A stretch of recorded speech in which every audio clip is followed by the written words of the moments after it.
What's up, everyone? Welcome back to the channel. Boozer here. Thanks for stopping by. In today's video, we're going to be talking about the upcoming fusion, Lady Noelle. We got her in the background here as a first look. We're going to take a first look and first impressions on her kit, what she's all about, and is she actually worth going for during the holiday season? So let's jump right into it.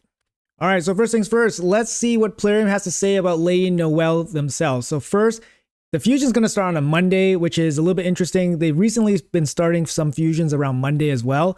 So it's going to start Monday, December 16th. That's pretty fast from now. That's next week. And she's going to be the confirmed fusion, of course. She's a Void Legendary, which is awesome. We don't have too many of these Void Legendaries, and usually they're pretty good. But if they're not good, then they're going to dilute the Void pool, which is not good. Anyways, she's a Sacred Order champion. She's going to be a dedicated arena support champion. Her kit has it all: strong crowd control, AoE heal, revive, ally speed increase, and most notably a counterplay to polymorph. So that's what Plarium is saying about her right now. She's got the rare ability to remove sheep from an ally on top of boosting any champion's turn meter when they transform back into sheep. Even though Lady Noelle is absolutely independent and perfectly capable of handling any threat, you can run her together with Sir Nicholas for bonus synergy. When both are on a team, Lady Noelle's control effects becomes irresistible, and Sir Nicholas's A3 can activate by Lady Noelle's even on cooldown. Okay, so that's what they said. All right, so let's take a first peek, first impression here of Lady Noelle. Like I said, Void Legendary Champion. I apologize for the quality of the picture. This is the only picture that Plarium supplied their content creators, so we're just working off of this. But let's check out her kit. So her A1 Ice Crack Staff attacks one enemy, so single target ability, has a 100% chance when fully booked of placing block buffs. Block buffs in PvE, very good, but needs to be like an AoE style against Hydra. Block buffs against Chimera, not super good, but it's not bad. I'm just trying to think of like PvE applications for this because they said that it's PvP. Block buff's obviously very good in PvP, but it's single target.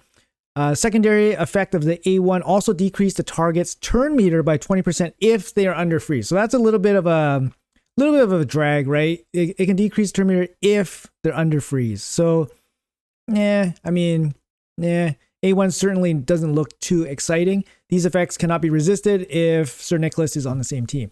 So meaning she doesn't need accuracy if Sir Nick is on the team. Of course, that's really good, but you're not going to run Sir Nicholas too often in a lot of teams. So we got to make sure the payoff is really good, and the A1 doesn't seem like a really strong payoff right now. I wonder if the A1 works. No, that doesn't work. No, I was just thinking about Hard Fire Knight for a second, but I just realized no, it wouldn't work. It wouldn't work because Fire Knight wouldn't be frozen. But anyways, let's move on. A2, Invigorating Chill. Target one ally, so single target. If the target ally is under sheep, remove it. If the target is under anything other than sheep, remove all debuffs. So it's pretty much a cleanse, right? Because when you're in sheep, you have no debuffs. So if you're not in sheep, you have a bunch of debuffs. So it's a single target cleanse. If the target ally is not under sheep, heals them by 50% of this champion's max HP. Also heals all allies equal to 50% of any surplus heal. Okay, so surplus heal. So there's a benefit to basically single target cleanse instead of sheep recovery, I guess, so that you get heal. So that's kind of nice. If the target ally is Sir Nicholas, okay, instantly activate his goodwill skill. So unfortunately, if the target ally is Sir Nicholas, so effectively, if you have Sir Nicholas on the team and you target him, you get his AoE skill, protection skill, excuse me. So you get the unkillable that Sir Nicholas places on the whole team. So effectively giving Lady Noelle a unkillable option, I guess, which is pretty interesting. And then she places a increased speed on all allies. So it's going to be a 3-turn single target cleanse, single target sheep recovery, potentially AoE unkillable with an increased speed. I wonder if there's any kind of weird team you can do with this, because effectively she has a 3-turn, unkillable team, a 3-turn cooldown unkillable ability. if she always targets Sir Nicholas. There must be a way to maybe like make that work where she always targets Sir Nicholas with this ability. That would be interesting. That would be pretty interesting. I mean, as is, if Nicholas is not on your team, it's not particularly insane, like an AoE increased speed with an AoE heal potentially and a single target cleanse is not particularly insane, to be honest. And so far, Sir Nicholas being the target makes it a little bit bad. Like if Sir Nicholas was just on the team and she can target anybody, that's actually not bad. That's pretty good. But him being the target makes it a little bit more difficult to pull off. But let's move on. Hearth Keeper A3 revives all dead allies with 50% HP and 50% turn meter. So that's pretty standard. Then has a 75% chance of placing a freeze debuff on all enemies for 1 turn. Placing is nice, so it's not on hit, so it's a place. That's pretty nice.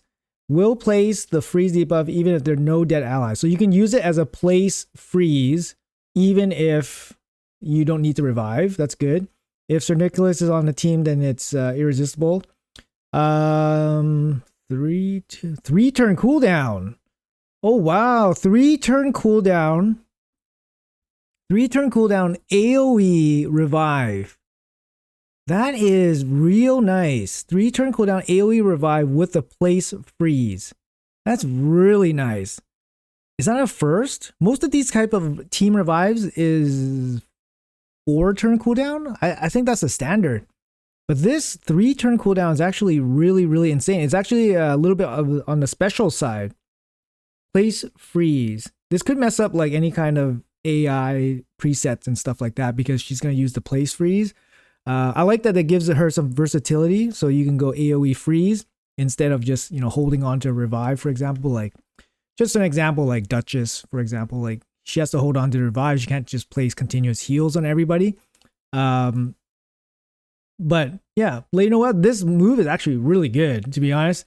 It's really good. It stands out as basically a one-off. I mean, it's really, really good. You know, you can argue how often you need an AoE revive, but you have an AoE place freeze to go with it on a 3 turn cooldown. So really, really impressive A3 here.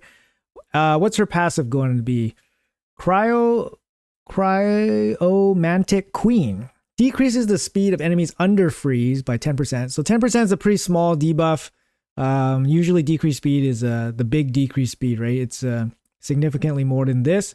When a sheep debuff expires on an ally, fill the turn meter by 50%. So that gives the champion a little bit of recovery when they come out of sheep. I don't think 50% is like significant. I mean, it's good, but it's not significant enough. I mean, if a champion comes out of Arman's sleep, a sheep, they still have stuff locked out, and 50% is probably not going to be super impactful. If there are multiple of these champions on team, blah, blah, blah, these effects only activate once. So 10%, so a small, slow speed, and then the 50% turn meter on the sheep champion. I mean, not the best passive, to be honest, but no books flow into here, and it's not terrible, I guess. Aura, 30% speed in all arena battles. All right, well, I mean, yeah, it's a kind of up and down kit, to be honest. Up and down kit. I think the revive is incredible.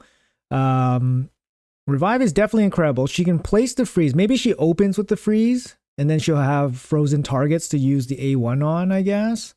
But this is a reactionary skill, right? The A2, very reactionary skill. It's a team heal, team speed up. I guess you could use it for speed up only, but then it's kind of like it's kind of wasted, to be honest. Team speed up, but then you don't have anything else to go with it. Let's say you're winning, and then you go increase speed, and then that's about it. It would have been nice to see like maybe like a turn meter fill here, or or intercept, maybe intercept buff, something like just something. So she has AoE freeze, increased defense. Yeah, I mean, I'm kind of I'm not sold on the kit, to be honest. Like I think that revive is obviously huge for this champion, but I'm not too sure about the rest of her kit being that great. The passive is really lackluster.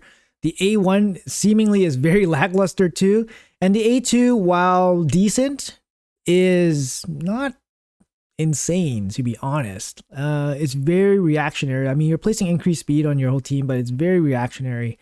And if you do use the revive just for the place freeze, now you don't have a revive. But I guess it's on a 3 turn cooldown. Hard to say. Really hard to say. I mean, situationally, she can be good. Obviously, you're going to find situations where her A2 is going to be really strong. I don't know if you're going to run Sir Nicholas with her, just specifically to make use of this bonus. It's similar to like Incarnate level with Arbiter. It would have been nice to see, I don't know. It would have been nice to see something else, to be honest. Like, initially I was quite pumped up about the revive, but I think just looking over the kit on first impression, I'm not entirely sold. Maybe if she had like a, remove like a strip buff or something, that would be nice. Like strip before placing freeze, maybe a strip on the I don't know. Rework her kit somehow. But anyways, for me, it's kind of average kit. If you have the means to go for her, I think having a team revive is pretty useful. She also provides a team heal, which is useful too. So you technically could get a massive heal on your team if you basically like have a huge surplus heal, or you heal up a friendly champion. And then you have a massive heal on your whole team for a 3-turn cooldown and increased speed. It's not super terrible, but it's not super great. But yeah, if you're in a position where you need to progress through the game, a 3-turn revive could be pretty good. It does have crowd control with the freeze, so it could be good for waves and all that stuff. But we'll have to see in actual practice how well she performs and whether these situations arise more than I'm giving it credit for. Big speed aura is always good, especially for live arena if you need to pick her. Just for the speed aura is going to be pretty decent. But yeah, that's going to be my thoughts on Lady Noelle, the upcoming fusion. Like I said, December 16th. It's going to be a Monday. That's the start of this fusion. It's going to be a traditional fusion. So collect rares and then level them up and then build epics and then fuse epics. So of course we have chances to pull the rares. We have chances to pull the epics, but we don't know whether they're void or anything like that at this moment. Hopefully we'll find out some more info in the coming days.